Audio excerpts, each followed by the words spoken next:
Brothers and sisters, the Lord be with you. And with your spirit. A reading from the Holy Gospel according to Mark.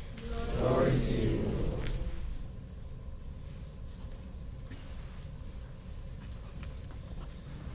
When the Pharisees, with some scribes who had come from Jerusalem, gathered around Jesus, they observed that some of his disciples ate their meals with unclean, that is, unwashed hands. For the Pharisees, and in fact all Jews, do not eat without carefully washing their hands, keeping the tradition of the elders. And on coming from the marketplace, they do not eat without purifying themselves. And there are many other things that they have traditionally observed: the purification of cups and jugs and kettles and beds. So the Pharisees and scribes questioned him, "Why do your disciples not follow the tradition of the elders, but instead eat a meal with unclean hands?" He responded, "Well did Isaiah prophesy about you hypocrites, as it is written, 'This people honors me with their lips, but their hearts are far from me. In vain do they worship me, teaching as doctrines human precepts.' You disregard God's commandment, but cling to human tradition." He summoned the crowd again and said to them, "Hear me, all of you, and understand. Nothing that enters one from outside can defile that person, but the things that come out from within are what defile. From within people, from their hearts, come evil thoughts, unchastity, theft, murder, adultery, greed, malice, deceit, licentiousness, envy, blasphemy, arrogance, folly. All these evils come from within, and they defile." The Gospel of the Lord. Praise to you, Lord Jesus Christ. In the family, parents have certain household rules and policies for the children to follow. In schools, we have a good number of teachers here this morning. We have the handbook for the guidance of the students. In any institutions, they have manuals to guide their employees and the employers. In the government, the civil service codes or policies are there in place for their guidance. We all have policies, and in the bigger context, laws in order to guide us. In its primary intention, it is there in order to guide the people and in the process, improve one's relationship to one another. Putting it in the context of our God's relationship with His people, He gave us the commandments to guide us, to guide His people. And in the history of God's chosen people, the Israelites, God gave them the 10 commandments to strengthen such relationship. And that's why they have this covenant between God and His chosen people. The 10 commandments to guide the journey of His people. You are my people, I will be your God. Brothers and sisters, in the teaching of our Catechism of the Catholic Church, it says there that the gift of the commandments is the gift of God Himself and His holy will. In making His will known, God reveals Himself to His people. End of the quote. The Ten Commandments is a gift from God to His people so that He may reveal His holy will and that His will may be known, and God reveals Himself to His people. This very statement summarizes the beauty of God's commandments and the beauty that it brings to His people. My dear sisters and brothers, in today's liturgy, especially in our readings, we see the importance of carefully observing God's commandments.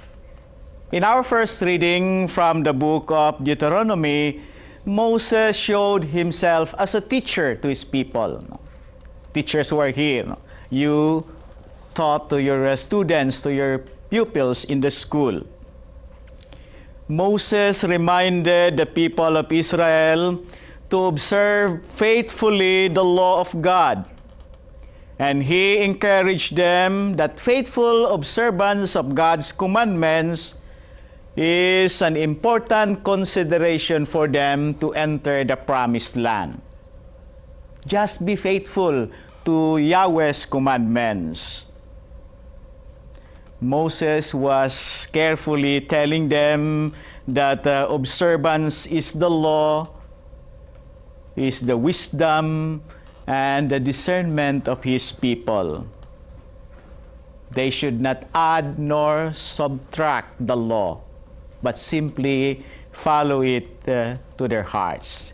That's why at the start he said, "Hear, O Israel, listen, O Israel." So that's what he emphasized. Listen, O Israel, to God's words. In our second reading from that of St. James, the author was addressing those converts, the Jewish Christians of his time, and he reminded them of the richness of the gift of faith. And this faith comes from God the Father.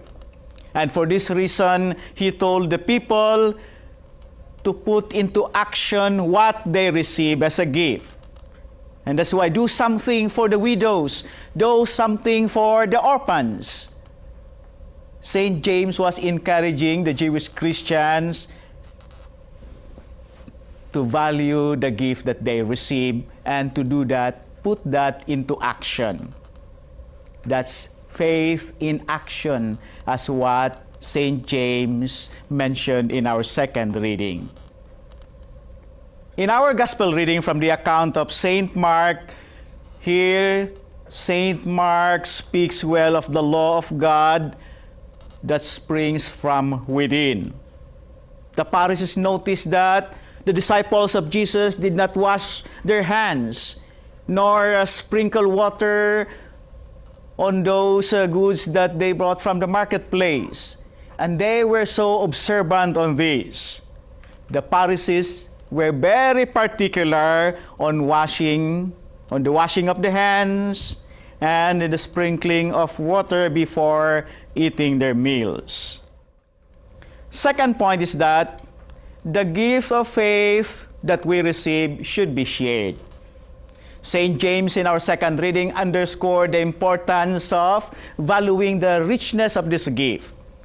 And it should not be kept within ourselves only. It must be shared to other people.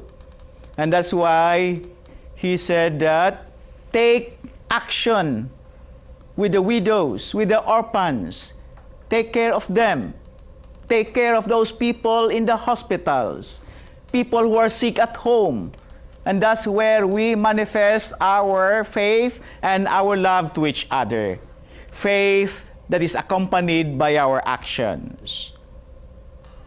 In the encyclical of Pope Francis, Lumen Fidei, or the Light of Faith, he said that faith takes the form of a journey, a path to be followed which begins with an encounter with the living God.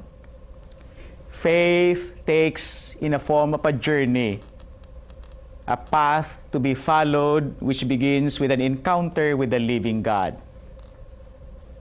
An actual and very personal encounter with the living God. And that is faith.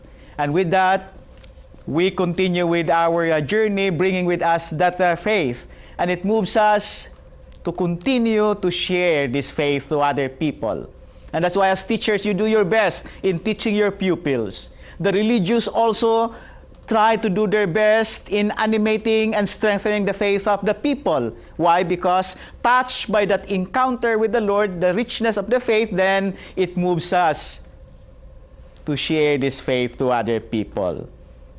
In other words, atong gipalambo o gilig-on ang pagtuo, ang gasa sa pagtuo atong nadawat, ug ato kining gipaambit ngadto sa uban. And St. James in our second reading was very strong on this. Finally, my dear sisters and brothers, faithfulness to God's commandments or observance of His laws moves us to dedicate our lives to Him. The month of September in the Archdiocese of Davao is the month of vocation. It gives premium to the vocation to the priesthood and to religious life. A young seminarian way back in 1985 when he entered the seminary simply said that nisulod ko sa seminaryo kay na-attract ko sa usa ka pari nga maayo kaayo ni dasig sa mga parishioners niya ug niadto sa bukid. That was simply what he had in his heart when he entered the seminary. And then later on he realized that there is something more. And so he was happy that he entered the seminary and he continues to serve now as a priest in the Archdiocese of Davao because of an example of a priest. And we have here seminarians with us, religious men and women working in the Archdiocese. Why? To underscore the important point that there is the vineyard of the Lord that is waiting for those young men and women, teenagers there at home or in the hospitals, that you are invited by the Lord to serve Him. That with the richness of His grace and your fidelity to God's commandments, He's inviting you to strengthen the faith of people outside. We need religious men in the schools, in the hospitals, in the orphanages. And mind you, your daughter seated beside you or your son seated beside you might be interested to become one of the priests, one of the shepherds of the Lord's flock in our time. And that's why we underscore the point of the importance of sharing our life to God. And I hope you parents who are here would realize how important is your role in encouraging your sons and daughters to enter into religious life. We who are here on the TV, and you who are there in your homes and in the hospitals and in other places, touch the hearts and encourage vocation to the priesthood and religious life. Let us pray together as a community that your faithfulness to God's commandments will encourage young people to serve the Lord in the church. And you have a great role, dear parents who are with us and who are there at home. Listen to God's invitation. Promote the vocation to the priesthood and religious life. It is then when we truly hear God's commandments and live it faithfully that we can encourage other people. Buhi ang Dios, kay buhi man kanunay ang atong pagtuo kaniya ug andam kita nga mopaambit niini. May God's commandments continue to inspire us to serve Him and to serve other people. May God bless all of us.